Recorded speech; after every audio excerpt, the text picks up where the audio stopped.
Sir. आप कौन? कहाँ लगाया फोन? आपका क्या नाम है? हमसे क्या काम है?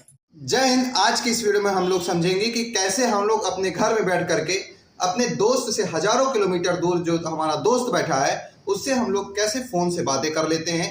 आइए उसके पीछे की साइंस को समझते हैं इस वीडियो में। तो सबसे पहले देखिए, ये है हमारा फोन और इस फोन में हम लोगों ने क्या किया, जब हम लोग फोन करते हैं तो किसी से अपनी भाषा में बोलते हैं तो वो हो गई आपकी वॉइस।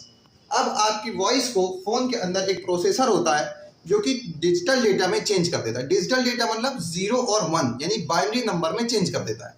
फिर आपके फोन में लगा होता है एंटीना। वो एंटीना क्या करता है, आपके फोन में जो बाइनरी डेटा यानी कि जो डिजिटल डेटा था उसको चेंज कर देता है रेडियो वेव्स में। रेडियो वेव्स के अंदर एक खासियत होती है कि वो क्या कर लेती है, एयर में ट्रैवल कर लेती है। फिर ये रेडियो वेव्स क्या करेंगी, रेडियो वेव्स निकलती हैं फोन से और आपके घर से सबसे नियरेस्ट जो सा मोबाइल टावर होता है उस वहां पर ये रेडियो वेव्स पहुंच जाती। तो यहाँ से रेडियो वेव्स निकली और आपके घर के जो सबसे पास में टावर था वहां पर ये रेडियो वेव्स पहुंची। अब रेडियो वेव्स के अब टावर में नीचे अंडरग्राउंड लगे होते हैं ऑप्टिकल फाइबर्स।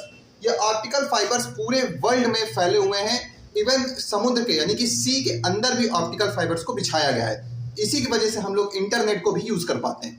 तो अब देखिए यहाँ पर अंडरग्राउंड क्या गया है, ऑप्टिकल फाइबर।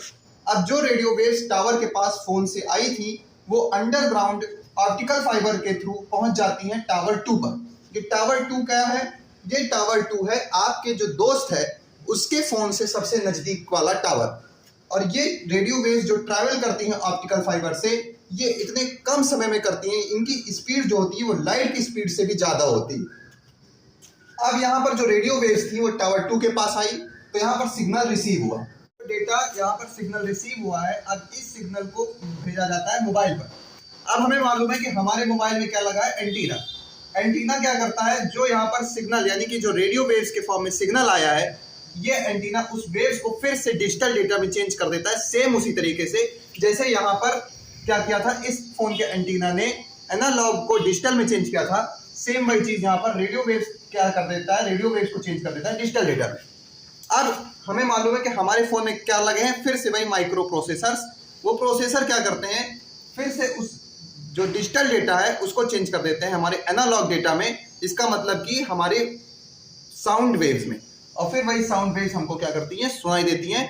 ये जो पूरी प्रोसेस है ये इतनी जल्दी होती है कि हमें लगता है कि रियल टाइम कन्वर्सेशन हो रहा है, यानी कि एकदम लाइव बातें हो रही हैं, लेकिन वो लाइव ना होकर के कुछ लैग होता है। इसी वजह से कभी कभी क्या होता है, मान लीजिए यहाँ पर नेटवर्क स्लो हो जाएगा, इसी वजह से आपको थोड़ा सा टाइम लैग भी देखने को मिलता है। नए वीडियो में एक नए टॉपिक के साथ, तब तक लिए जय हिंद।